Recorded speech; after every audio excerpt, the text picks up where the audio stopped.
La vraie vie, c'est oser entreprendre. B2B avec Groupe Mutuel.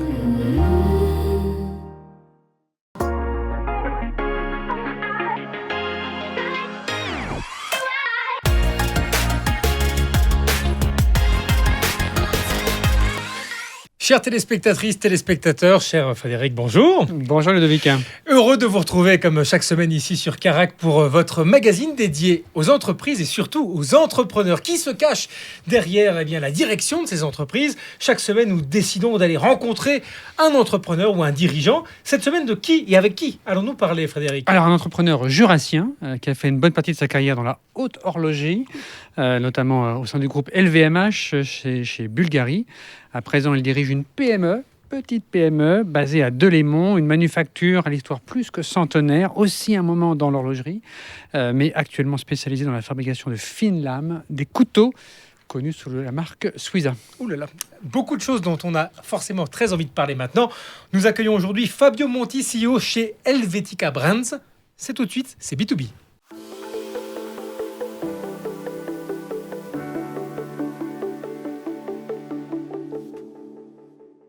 Fabio Monti, bonjour. Bonjour. Merci beaucoup d'avoir accepté notre invitation avec Frédéric ici pour ce magazine B2B.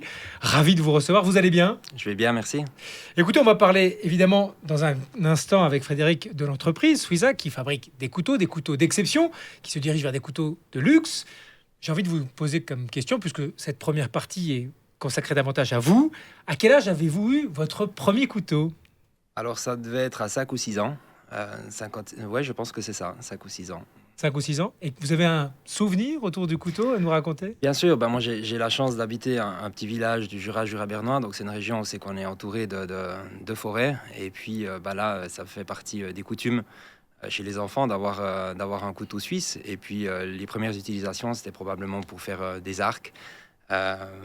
Jouer dans la forêt, donc ça c'était mon premier souvenir du couteau suisse. Alors finalement aujourd'hui vous êtes à la tête d'une entreprise qui fabrique des couteaux d'exception, des couteaux suisses avec des outils, on peut ouvrir. Est-ce que c'est un rêve d'enfant de revenir au couteau suisse ? Alors, rêve d'enfant, pas, parce que j'aurais pas imaginé un jour être à la tête de cette entreprise. Maintenant, c'est un plaisir. C'est un plaisir de retrouver ça et puis aussi des souvenirs en lien avec ces moments connectés à la nature et puis des moments qui sont des moments d'évasion. Hein. Alors justement, concernant votre parcours, sur Internet, je dois l'avouer qu'il y a peu d'informations vous concernant. Est-ce que vous accepteriez de nous présenter un peu votre parcours ? Avec plaisir, oui. C'est un parcours qui débute de façon régionale. Donc, j'ai grandi à Tramelan, dans un petit village de 5000 habitants. J'adore. Ensuite, j'ai fait mon gymnase à Bienne, le gymnase du lac, scientifique. Et puis, je suis allé à l'université à Neuchâtel. J'ai fait une licence en sciences économiques. Et puis, pendant ces études, j'étais barman. C'était une manière aussi de me financer mes études. Donc, c'est une période que j'ai beaucoup appréciée. Dans le sens où c'était une époque où il y avait un peu de smartphones ou quasiment pas de téléphone portable. Donc, ces lieux de café étaient des lieux de rencontre où c'est que les gens se retrouvaient avant de sortir. Donc, moi, j'étais barman à ce moment-là. Et puis, j'en garde un excellent souvenir, en tout cas, de cette première expérience professionnelle. Alors justement, vous parlez donc du cadre du Jura bernois. Oui. La nature est très présente, omniprésente, on peut dire. Oui. Le rythme est très tranquille. Peut-être un peu loin finalement du monde du luxe. Comment est-ce que vous êtes arrivé par la connexion de vos études au monde du luxe ? Alors, j'ai fait des études en sciences économiques, donc j'ai appris à compter. Et puis, il y a une opportunité qui s'est présentée à moi dans la marque Bulgari à Neuchâtel. Quelque part, Neuchâtel n'est pas à côté de Tramelan, mais c'est pas si loin. J'y ai fait mes études là-bas, donc c'est une ville que j'apprécie beaucoup. Et puis, j'ai commencé là... sans imaginer que j'allais passer 14 ans de ma vie. Donc, c'était une aventure extraordinaire. Moi, j'ai beaucoup de respect. Vous êtes rentré pour faire quoi exactement chez Bulgari ? Alors, j'étais business analyst. Ça veut dire quoi en français ? J'étais amené à faire des analyses de marché, des prévisions de vente. Et puis, je devais aussi allouer les différentes montres dans les boutiques en propre chez Bulgari. Plus de 200 boutiques en propre.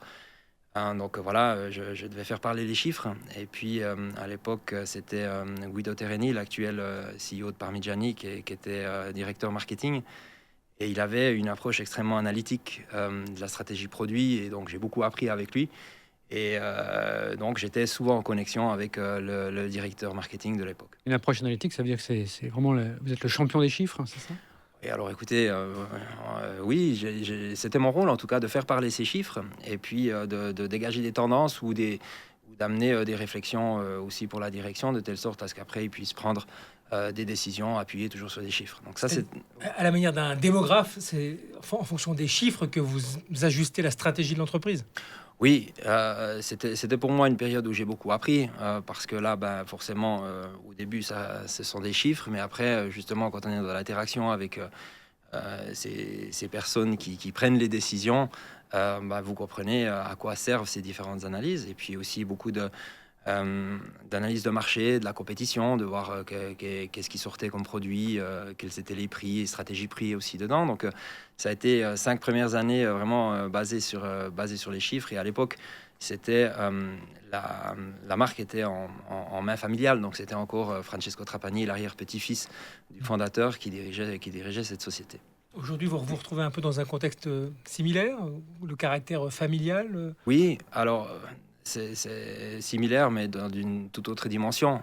Bulgarie, plus de 4000 employés dans le monde. Là, on est 24. Donc, vous introduisiez en disant que c'est une petite PME, mais c'est ça, quoi. C'est vraiment une PME. Rien de péjoratif. Non, non, tout à fait.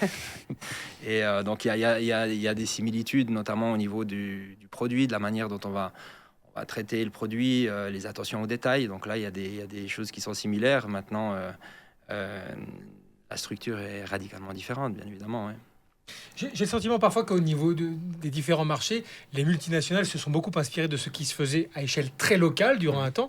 Aujourd'hui, est-ce que c'est un peu le contraire? Est-ce que aujourd'hui les petites PME s'inspirent de ce qui se passe sur les multinationales ou les grandes entreprises de ce genre? Bon, alors, en ce qui me concerne, moi, je me suis beaucoup inspiré sur ce que j'ai appris pendant ces 14 ans, parce qu'après, il y a eu le rachat de la marque par le groupe LVMH.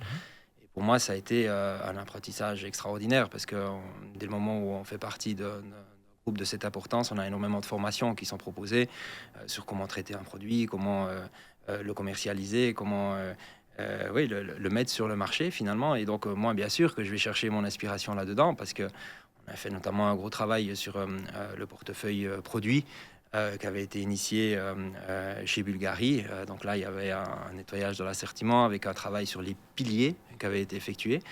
Et ce type d'approche a été extrêmement instructif pour moi. Donc, bien évidemment, quand je suis arrivé chez Suiza, j'ai tiré certains parallèles au niveau de l'assortiment produit, oui.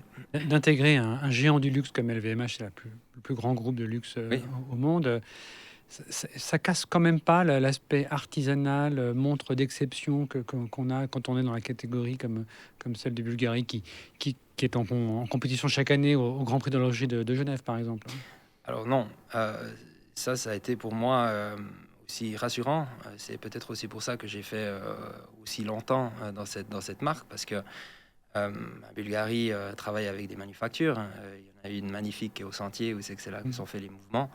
Il y a également à Seigneur-Légier, où sont faits les cadrans et les boîtes de montres. Et puis à Neuchâtel, c'est là où il y a l'assemblage des différents garde-temps. Donc je peux vous assurer que dans la manufacture au Sentier, il y a beaucoup d'artisanat. Si on va dans l'atelier des grandes sonneries, où c'est qu'il y a 2 ou 3, je ne sais pas combien ils sont maintenant, mais en tout cas à l'époque où j'y étais, il y avait 2 maîtres horlogers qui travaillaient sur les grandes sonneries 4 marteaux.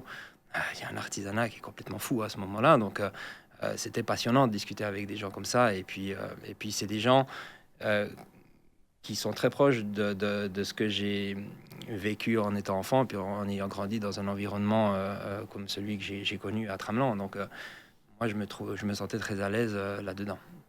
Alors, forcément, le monde de l'horlogerie, on l'entend, ça fait partie de votre ADN, de votre histoire.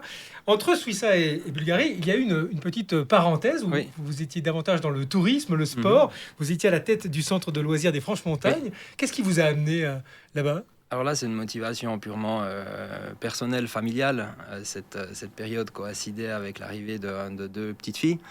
Et puis, pour moi, c'était une volonté de pouvoir vivre ces premières années dans un rôle de père de famille, si on veut bien. Et puis, quand vous êtes dans une chambre d'hôtel à Singapour, c'est difficile d'avoir cette présence, en tout cas. Et puis, c'était une volonté. Donc, voilà, opérer un virage pour revenir à une dimension plus régionale dans cette partie de ma vie courant. un certain temps, quoi. Et est-ce que cela vous a servi? Est-ce que cela vous a apporté aussi des choses? Je suppose qu'il y a aussi un enseignement à tirer. Alors bien sûr, j'ai énormément appris. Le Jura Resort est un magnifique lieu, c'est une très belle vitrine pour les Franches-Montagnes et cette région là-haut. Moi, ce qui m'a plu dans ce défi, quand on me l'a proposé, c'était de voir la diversité de l'offre qui est présente dans ce projet, et puis également toute la diversité des clients qui viennent dans ce lieu. C'est juste extraordinaire de savoir que au sein même d'un seul lieu, vous avez une patinoire, une piscine, un spa, un hôtel 3 étoiles, une auberge de jeunesse, une salle multisport, un restaurant. Donc c'est d'une diversité assez extraordinaire. Grande diversité, notamment de gens qui pourraient être équipés d'un couteau suisse.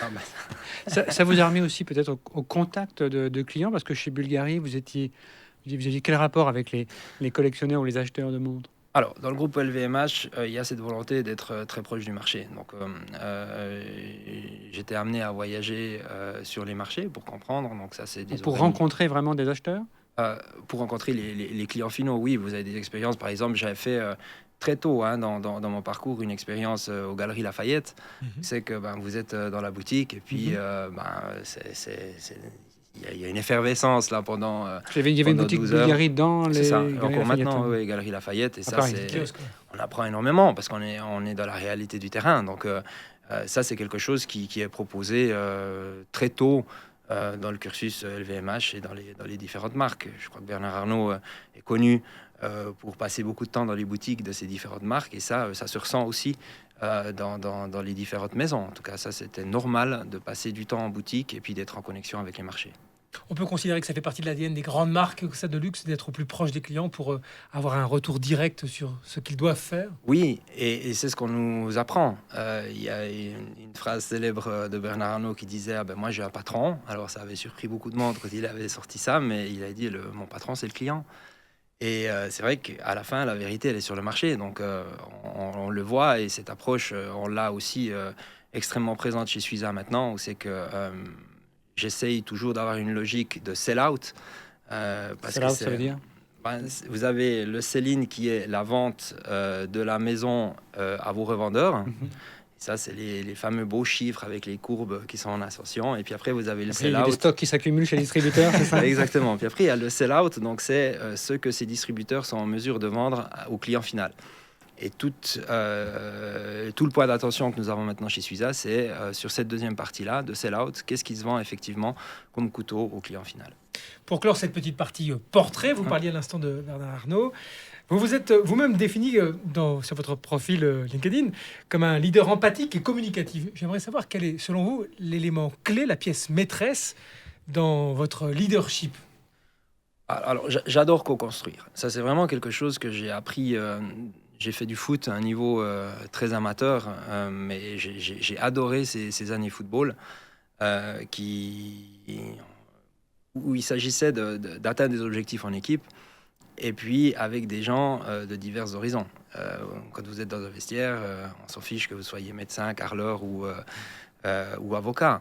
Quelque part, vous avez un objectif à atteindre, et puis en équipe, vous devez construire cet objectif. Donc moi, j'ai adoré ça. Et puis, j'ai fait 17 ans de football où on est parti en 3e ligue au sein d'un même club.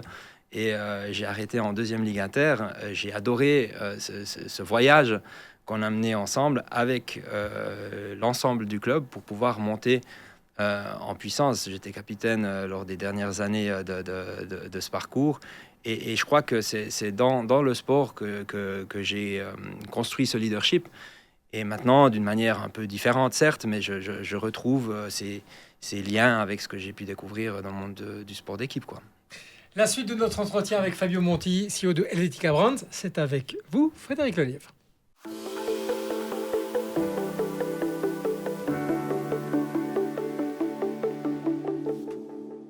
Fabio Monti, pour cette deuxième partie, on va faire quelques mots de présentation. Alors cette fois-ci pas vous, mais la marque Suiza, elle a 120 ans d'histoire. Vous la dirigez depuis mai 2022. Un bref retour en arrière, peut-être pas sur les 120 dernières années, mais il y a eu un changement important il y a une grosse dizaine d'années, en novembre 2015, quand un ancien dirigeant de Wenger, des couteaux Wenger, a créé une entreprise qui s'appelle Helvetica Brands, que vous dirigez et qui a cette marque à Delémont Suiza, ce vieux fabricant à l'origine d'horloges de table, de réveil, et qui est en main privée de Sébastien Maria aujourd'hui, principalement. Qu'est-ce qui fait la particularité de ces couteaux? J'évoquais Wenger, ils ont disparu. C'est Victorinox, la grande icône suisse, mais il y a aussi Suiza. En quoi est donc Voodoo différent? Alors, vous évoquez Victorinox. Victorinox fait en quelques jours ou quelques semaines ce que nous produisons par année. Donc, Combien de pièces par année? une centaine de pièces, de milliers de pièces par année. Forcément que la production, elle a un côté artisanal très marqué. Lorsque on ouvre la porte de notre manufacture à des clients ou des visiteurs, c'était le cas il y a 2 semaines en arrière où nous avons fait une soirée porte ouverte. Les gens sont très surpris de voir la manière dont nos couteaux sont manufacturés. Donc sur chaque couteau, en fin de compte, il y a une opération où il y a un contrôle manuel qui s'effectue au niveau de la qualité juste avant qu'il soit sorti d'entreprise. Donc voilà, c'est le côté très artisanal qui est présent dans notre façon de Et cette organisation, elle ressemble à une manufacture horlogère? Oui, il y a des similitudes. C'est plus simple parce que forcément, il y a moins de composants. Maintenant, il y a beaucoup de similitudes entre les deux icônes qui sont deux icônes suites. Un exemple de similitude? C'est 2 objets qui nécessitent de la microtechnique. Il y a une attention au détail qui est très intéressante et c'est ce qui m'a surpris au début quand je suis arrivé parce que un couteau suisse, pour l'anecdote, le corps du couteau est garanti à vie. Donc quand vous avez ces standards d'exigence, vous devez faire en sorte que votre produit ait la qualité requise. Donc il y a ces niveaux d'exigence qui sont similaires entre les différents objets, on va dire. Et vous les vendez à qui? C'est principalement en Suisse, c'est à l'étranger? Oui, aujourd'hui, on est principalement en Suisse. Donc il y a eu cette volonté de se recentrer sur le marché suisse pour repositionner la marque. Donc oui, c'est principalement en Suisse. Alors, concernant votre stratégie marketing, durant cette année, pour fêter les 120 ans, vous avez lancé une chasse au trésor. Oui. Avec 120 couteaux qui ont été cachés ou qui sont en train d'être cachés. Vous les cherchez, Ludovic, hein? Moi, je les cherche. J'espère bien en trouver un. Oui, alors c'est vrai qu'on a lancé cette activité et on a été surpris du succès qu'on a rencontré. On s'est associé avec l'application Geocaching, donc qui est basée à Seattle, où c'est qu'on leur a demandé la possibilité, la permission finalement de cacher une partie du couteau dans les différentes caches qui sont basées en Suisse. Et puis, ces différents objets, c'est les employés qui doivent les cacher. Donc le concept, c'est de cacher un certain nombre d'objets en Suisse. Et puis la personne qui va trouver cet objet à travers l'application Geocaching va recevoir un couteau Suiza à la maison. Et puis, on a notamment eu un bel engouement du côté de la Suisse allemande. Et ça, pour une marque romande, ça nous a fait plaisir parce qu'il y a notamment une des personnes qui a trouvé le couteau, qui a trouvé l'initiative sympa. Il s'est proposé de manière proactive à nous cacher d'autres couteaux. Geocache. Voilà, c'est ça. Donc, c'est une activité qu'on a lancée aussi pour inciter les gens à se balader et puis à être dans la nature, quoi. Aller dans la forêt faire des arcs avec leurs couteaux. Qu'est-ce qui vous distingue sur le plan donc de la stratégie de Victorinox ou d'autres couteaux? Vous allez c'est cette garantie à vie que vous évoquiez ou c'est autre chose?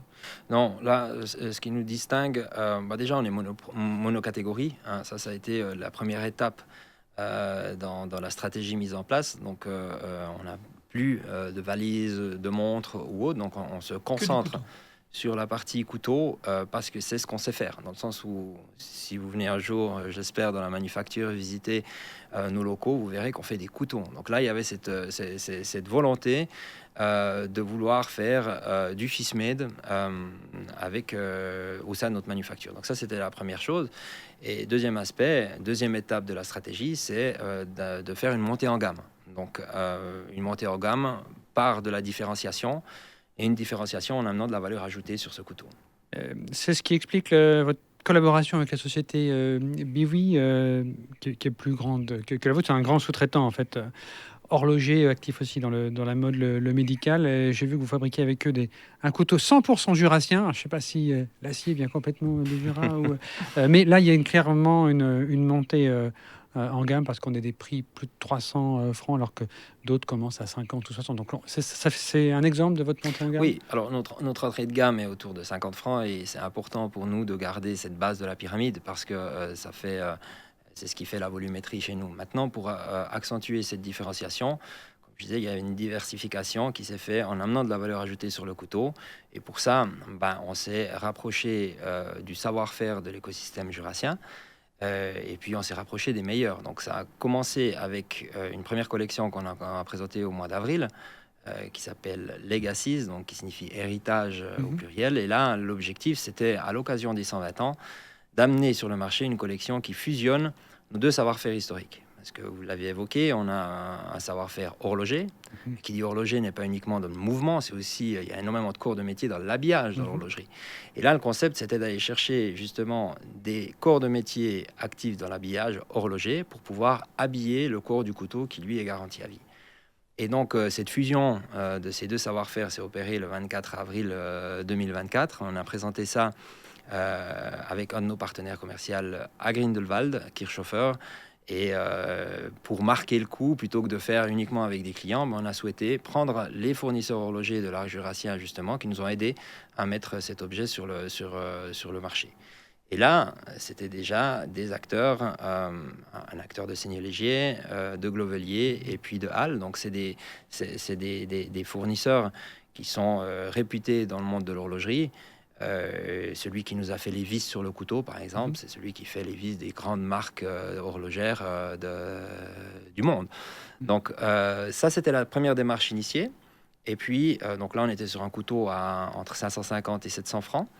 Et puis, deuxième étape de ce repositionnement, effectivement, la collaboration avec Biwi, où là, on cible un autre client. Et on a présenté ce deuxième couteau jeudi, il y a une dizaine de jours, du côté de Glovelier, cette fois-ci, chez Biwi.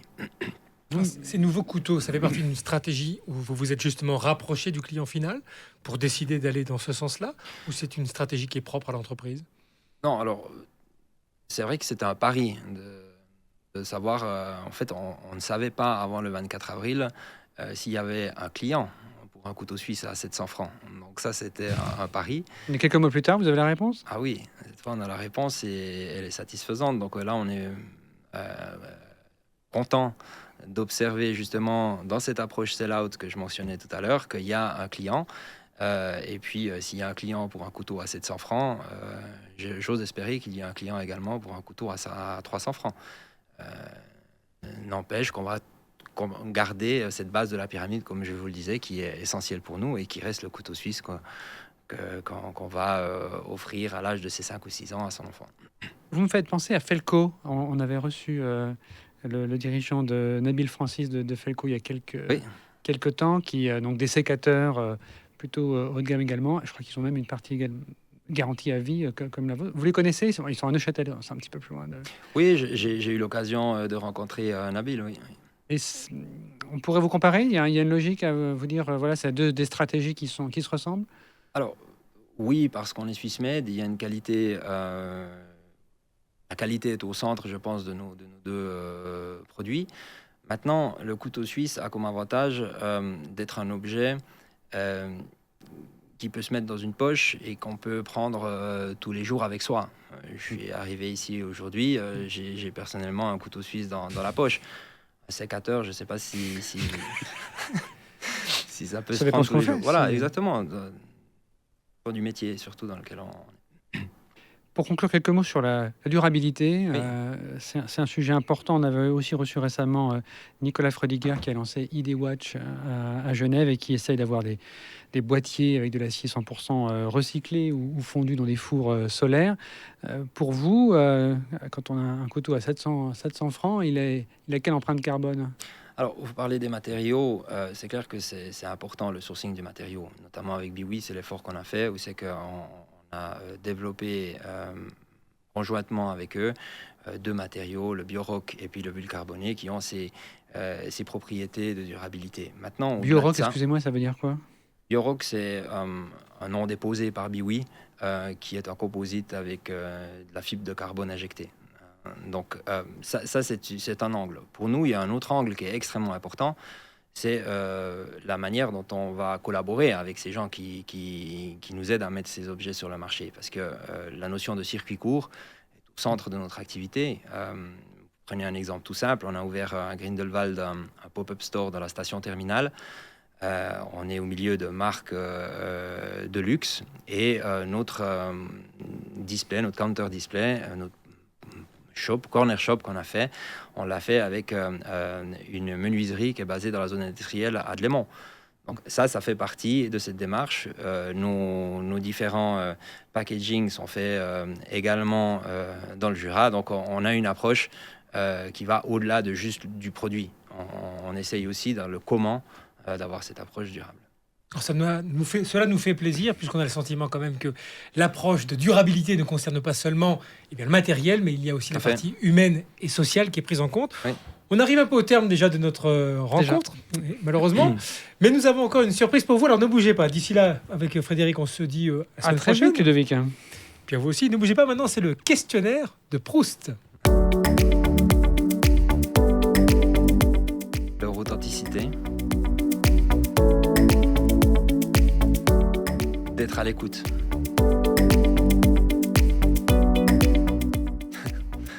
Plutôt suisse déjà.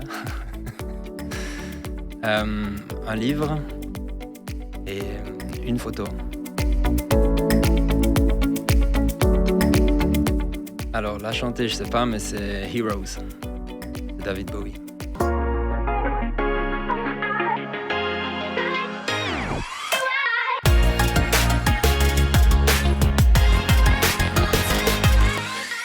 La vraie vie, c'est oser entreprendre. B2B avec Groupe Mutuel.